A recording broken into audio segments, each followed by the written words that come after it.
How decentralized is Mastodon actually? Before we get to that, let's check out Twitter.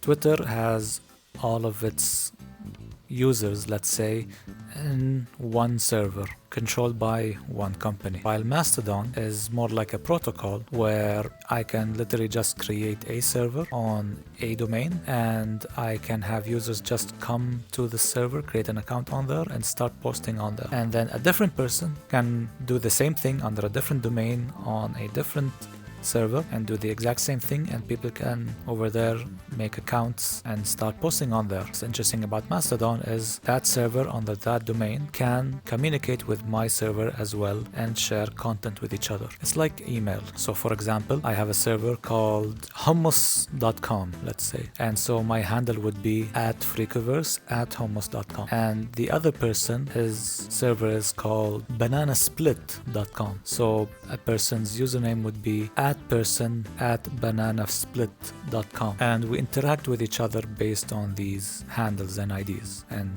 domains. So if someone would want to censor you on Mastodon, or let's say Twitter will just censor you directly, close your account, and that would be that. Everything is gone. However, on Mastodon, they can pretty much do the same thing.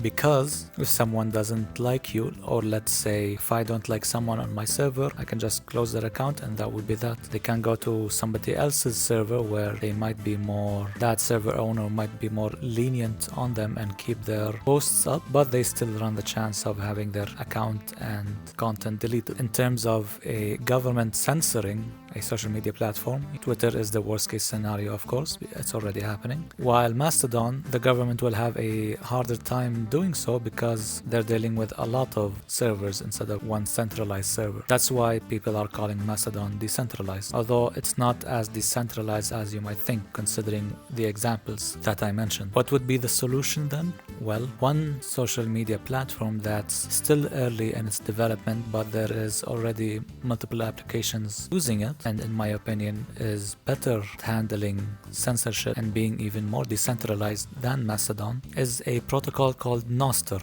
Nostr. That stands for something and I already forgot what it is, but something with notes. So that's the protocol, and there are multiple applications that are using that protocol. The most popular one, which is unfortunately right now currently only available on iOS devices, called Damus, and that application is pretty much like Twitter, but applications developing for said protocol, the Nostr protocol, isn't limited to creating a Twitter-like experience only. There are applications where you can have a Telegram-like experience, you can have a Reddit-like experience, so on and so forth. There's even an application about playing chess with another person. Now, how Nostr works is that you would get a public key and a private key. The private key acts as your password and the public key acts as your, let's say, ID. You can have your username and profile picture and bio depending on the application. And considering that I said a public key and a private key, keep in mind that this is not a blockchain. It's similar to it, but it's not. There's no crypto involved where you need said cryptocurrency to be able to use the protocol or its apps. Bitcoin is involved in Nostr